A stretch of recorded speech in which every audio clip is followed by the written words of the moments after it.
بسم اللہ الرحمن الرحیم، السلام علیکم ورحمۃ اللہ وبرکاتہ۔ معزز ناظرین، آج کی اس ویڈیو میں ایک شخص جو کہ پہلے مسلمان تھا، اب انہوں نے اسلام کو چھوڑا ہے، ڈاکٹر ذاکر نائک سے عجیب قسم کے سوالات کرتے ہیں۔ تو آئیے سنتے ہیں اور دیکھتے ہیں اس ویڈیو میں۔ اگر ویڈیو اچھی لگی تو ویڈیو کو لائک کریں، چینل کو سبسکرائب کریں اور ساتھ میں بیل آئیکن بھی پریس کریں تاکہ اسی طرح انفارمیٹیو ویڈیوز آپ تک بر وقت پہنچ سکیں۔ شکریہ۔ جی ہائے، میرا نام احمد ہے۔ میں عظیم ملک عراق سے آیا ہوں اور میں پیدائشی مسلمان ہوں۔ میرا مسئلہ یہ کہ میں اسلام پر عمل کرتا تھا جب میں بائی ڈائی پہلے ہم غیر مسلموں سے سوالات کی درخواست دیں گے۔ جب غیر مسلموں کے تمام سوالات ختم ہو جائیں گے انشاءاللہ میں آپ کو موقع دوں گا۔ جی لیکن میں صرف اپنا مسئلہ بتا رہا ہوں یہ کہ آپ نے کہا کہ آپ احمد ہیں اور پیدائشی مسلمان ہیں، میں پیدائشی مسلمان ہوں۔ لیکن اب آپ مسلمان ہیں یا نہیں؟ میں لا ادری ہوں۔ اوہ، تو اب آپ نے دین اسلام چھوڑ دیا ہے؟ جی میں الجھن نہیں۔ ٹھیک ہے، کوئی بات نہیں۔ اگر آپ نے دین اسلام چھوڑ دیا ہے تو آپ سوال پوچھ سکتے ہیں بھائی۔ ٹھیک ہے، تو میرا سوال یہ ہے کہ مجھ میں وہ ایمان کیوں نہیں ہے جو آپ میں اور دوسرے مسلمانوں میں ہے اور میرے کچھ دوستوں میں۔ حالانکہ میں نے اسلام پر بہت عمل کیا اور میں نے عمرہ بھی کیا، لیکن میں اب بھی زیادہ تر گناہ کرتا ہوں جو اسلام میں حرام ہے، اور میں کبھی کبھی نماز پڑھنے اور دوسرے جو کام ہمیں اسلام میں کرنے ہوتے ہیں ان میں سستی کرتا ہوں۔ میں نے بہت سی کتابیں پڑھی ہیں اور دوسرے مذاہب کے بارے میں اور سازشی نظریات اور دستاویزی فلمیں اور ایسی چیزیں۔ میں نے یوٹیوب پر آپ کی اپنی ویڈیوز بھی دیکھی ہیں اور میرے ذہن میں بہت سے سوالات گردش کرتے ہیں اللہ کے بارے میں اور رسول کے بارے میں اور عام طور پر مسلمانوں کے بارے میں۔ اور بنیادی طور پر سب سے اہم سوال یہ ہے کہ آپ نے اپنے ایک مباحثے یا سوالات میں کہا تھا کہ اللہ خالق ہے اور وہ غیر مخلوق ہے، لیکن مجھے یہ احساس ہوا ہے کہ غیر مخلوق کیسے موجود ہو سکتا ہے، اور اگر وہ موجود ہے تو ہم اسے کیسے محسوس کر سکتے ہیں، ہم اسے کیسے دیکھ سکتے ہیں یا سن سکتے ہیں یا محسوس کر سکتے ہیں یا اس کے وجود کے بارے میں جان سکتے ہیں اگر وہ ہماری اپنی جہت میں غیر مخلوق ہے یا کچھ اور۔ یہ سوالات میں سے ایک ہے۔ بھائی احمد نے کہا کہ وہ پیدائشی مسلمان ہیں، وہ عراق سے آئے ہیں، انہوں نے قرآن پڑھا، انہوں نے دوسری کتابیں پڑھی، لیکن وہ بہت سے گناہ کرتے ہیں۔ ان کا ماننا ہے کہ شاید کبھی کبھی وہ لا ادری ہوتے ہیں اور وہ نماز میں سستی کرتے ہیں۔ بھائی آپ کے اصل سوال کا جواب دینے سے پہلے، اگر آپ گناہ کرتے ہیں اور اگر آپ نماز میں سستی کرتے ہیں تو اس سے آپ غیر مسلم نہیں ہو جاتے۔ جب تک آپ یہ مانتے ہیں کہ نماز فرض ہے، کبھی آپ سے چھوٹ جاتی ہے تو یہ گناہ ہے۔ یہ ایک بڑا گناہ ہے کہ آپ کبھی کبھی نماز نہیں پڑھتے، لیکن اس سے آپ غیر مسلم نہیں ہو جاتے۔ اگر آپ کہیں کہ نماز ضروری نہیں ہے تو آپ کفر کر رہے ہیں، لیکن اگر آپ کبھی گناہ کرتے ہیں، کبھی صغیرہ گناہ، کبھی کبیرہ گناہ، یہ حرام ہے، یہ منع ہے، لیکن اس سے آپ اسلام کے دائرے سے باہر نہیں ہو جاتے۔ کبھی کبھی شیطان کے وسوسے ہوتے ہیں جو آپ سے پوچھتے ہیں آپ مسلمان ہیں لیکن یہ اسلام میں غلط ہے، یہ غلط ہے، اور یہ انسان کے ذہن کو بھٹکا دیتا ہے۔ اس وقت شاید آپ کا ایمان کم ہو، لیکن ان چیزوں کی وجہ سے آپ کو یہ نہیں سمجھنا چاہیے کہ آپ غیر مسلم ہیں۔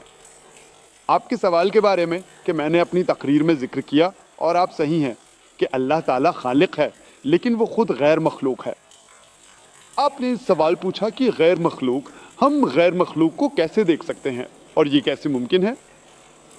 اللہ سبحانہ و تعالیٰ خالق ہے، پیدا کرنے والا ہے، اور تعریف کے مطابق وہ غیر مخلوق ہے، کیونکہ عام طور پر لوگ کہتے ہیں کہ جب وہ منطق سے ثابت کرنے کی کوشش کرتے ہیں کہ ہر چیز کا ایک خالق ہے، اس میں اس کو کس نے بنایا؟ بڑھئی نے۔ اسے کہاں سے لایا؟ درخت سے۔ درخت کو کس نے بنایا؟ تو بات اللہ تک پہنچتی ہے۔ تو جب بہت سے لوگ کسی ملحد کو قائل کرنے کی کوشش کرتے ہیں تو وہ یہ کہنے کی کوشش کرتے ہیں کہ ہر چیز کا ایک خالق ہے، اور پھر وہ پھنس جاتے ہیں جب ملحد ان سے پوچھتا ہے کہ اللہ کو کس نے بنایا۔ تو اگر آپ میری ٹیپ سنیں، میں کبھی اس رستے پر نہیں جاتا۔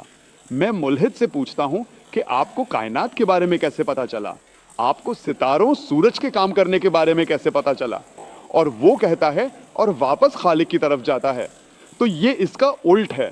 تو اگر آپ منطق سے نمٹنا جانتے ہیں تو آپ ملحد کے اس جال میں نہیں پھنستے۔ مسلمان یا مومن یہ کہہ کر کہ اللہ کو کس نے بنایا، تعریف کے مطابق اللہ غیر مخلوق ہے۔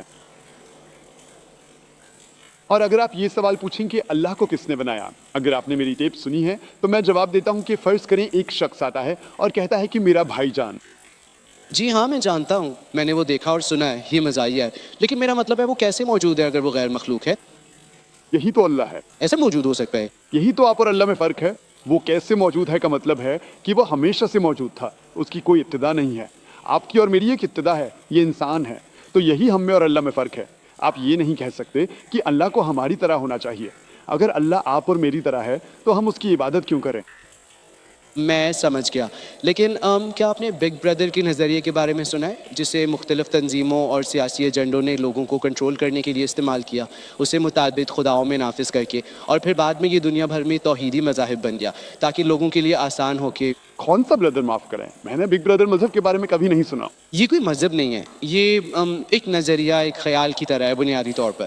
مثال کے طور پر یہ کیا کہتا ہے؟ یہ خیال کیا کہتا ہے؟ یہ کہتا ہے کہ جب آپ کا کوئی بڑا بھائی ہو تو آپ کے لیے زندگی گزارنا آسان ہو جاتا ہے. جب کوئی ہر وقت آپ کو دیکھ رہا ہو، ہر وقت آپ کو سمجھ رہا ہو، ہر وقت آپ کی حفاظت کر رہا ہو، ہر وقت آپ کے ساتھ ہو اور آپ اس سے بات کر سکتے ہیں، حالانکہ وہ آپ سے کبھی واپس بات نہیں کرتا. شاید آپ کے خوابوں میں، آپ کے ذہن میں، اور اس طرح آپ کے لیے جینا آسان ہو جاتا ہے. جبکہ ایک انسان جس کا کوئی بڑا بھائی نہیں ہے اور اسے ایسا کرنے کے لیے آسانی سے کنٹرول نہیں کیا جا سکتا، اور مکمل آزادی رکھنا بڑی حکمران طاقتوں وغیرہ کے لیے خطرہ ہے. تو یہ کیا کہتا ہے؟ میں سمجھا نہیں. بڑا بھائی ہو سکتا ہے، بڑا بھائی نہیں بھی ہو سکتا. اس کا اسلام اور خدا سے کیا تعلق ہے؟ اس کا کیا تعلق ہے؟ کیونکہ بنیادی طور پر اللہ آپ کو ہر وقت دیکھ رہا ہے. وہ تو آپ کہنا چاہتے ہیں کہ اللہ ایک بڑے بھائی کی طرح ہے؟ یقیناً آپ اسے اپنی حفاظت کے لیے استعمال کرتے ہیں تاکہ آپ خوفزدہ نہ ہوں. آپ جانتے ہیں میرا کیا مقصد ہے؟ دیکھیں یہ ایک مفروضہ ہے. مفروضہ. اگر آپ نے سنا ہے کہ میں ایک ملحد کو کیسے قائل کرتا ہوں، اگر آپ نے میرا جواب سنا ہے کہ آپ نے کہا کہ آپ لادری ہیں، آپ ملحد ہیں، جی تو سب سے پہلی چیز جو میں ایک ملحد کے ساتھ کرتا ہوں وہ یہ ہے کہ میں اسے مبارکباد دیتا ہوں. کیا؟ میں اسے مبارکباد دیتا ہوں. ٹھیک ہے. یا آپ نے ملحد کے بارے میں میرا جواب سگایا؟ جی آپ انہیں مبارکباد دیتے ہیں اور یہ سب، لیکن میں نے ملحدین کے ساتھ آپ کے مباحثے نہیں دیکھے. میں نے صرف کچھ سوالات پر آپ کے جوابات دیکھے. ٹھیک ہے، تو آپ نے ملحد والا جواب ہی لکھا. نہیں، لیکن میں نے ولیم کیمبل کے ساتھ آپ کا مباحثہ دیکھا. ولیم کیمبل ملحد منی ہے.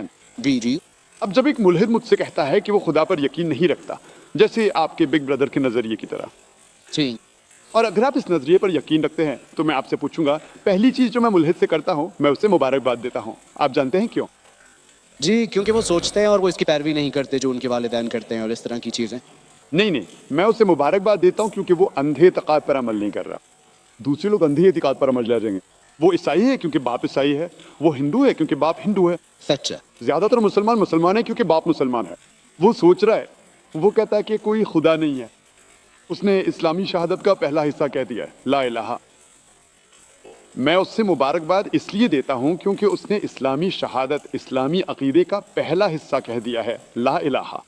مجھے صرف الہ اللہ ثابت کرنا ہے، جو میں کروں گا انشاءاللہ. تو اگر آپ نے میرا جواب سنا ہے، ایک ملحد اس لیے ملحد بنتا ہے کیونکہ وہ سائنس پر یقین رکھتا ہے، وہ منطق پر یقین رکھتا ہے. تو میں اس سے پوچھتا ہوں کہ اگر اس کے سامنے کوئی ایسا سامان لایا جائے جسے دنیا میں کسی نے کبھی نہ دیکھا ہو، اور اگر سوال پوچھا جائے کہ وہ پہلا شخص کون ہوگا جو آپ کو اس نئے سامان کے کام کرنے کا طریقہ بتا سکے گا، جواب کیا؟ یقیناً وہ آپ کو اس سامان کا پروڈیوسر یا بنانے والا بتائے گا. خالق، پروڈیوسر، بنانے والا. تو جب ہم اس سے سوالات پوچھتے ہیں کہ یہ کائنات کیسے وجود میں آئی، وہ بگ بینگ کے بارے میں بات کرے گا. یہ جو آپ بات کرنے چاہیں یہ قرآن میں 1400 سال پہلے سورہ انبیاء باب نمبر 21 آیت نمبر 30 میں پہلے ہی مذکور ہے. اولم یر الذین کفروا ان السماوات والارض کانتا رتقا ففتقناہما. یا کافروں نے نہیں دیکھا کہ آسمان اور زمین باہم ملے ہوئے تھے پھر ہم نے انہیں جدا کیا. یہ جو آپ کو 50 سال پہلے معلوم ہوا قرآن میں 1400 سال پہلے مذکور ہے، یہ کون بتا سکتا تھا؟ خیر مختلف تہذیبوں میں جیسے 2000 یا 5000 قبل مسیح میں اسلام یا خود عیسائیت سے پہلے مختلف تہذیبیں تھیں جو فلکیات میں اچھی تھیں اور وہ ہمارے نظام شمسی کے بارے میں ہم سے زیادہ جانتی تھی. افسوس کی بات ہے. بھائی سائنس کے بارے میں آپ کا علم تھوڑا ہے، گہرا نہیں. میں متفق ہوں کچھ چیزیں ایسی ہیں جو مفروضے کے طور پر جانی جاتی تھیں. مثال کے طور پر ہمیں معلوم ہوا، یہ ثابت ہوا کہ زمین گول ہے 1577 میں. میں جانتا ہوں کہ 6 صدی قبل مسیح میں فیثاغورس تھا جو مانتا تھا کہ زمین گول ہے، لیکن وہی فیثاغورس جو زمین کو کروی مانتا تھا یہ بھی مانتا تھا کہ زمین کائنات کا مرکز ہے، جو کہ غلط ہے.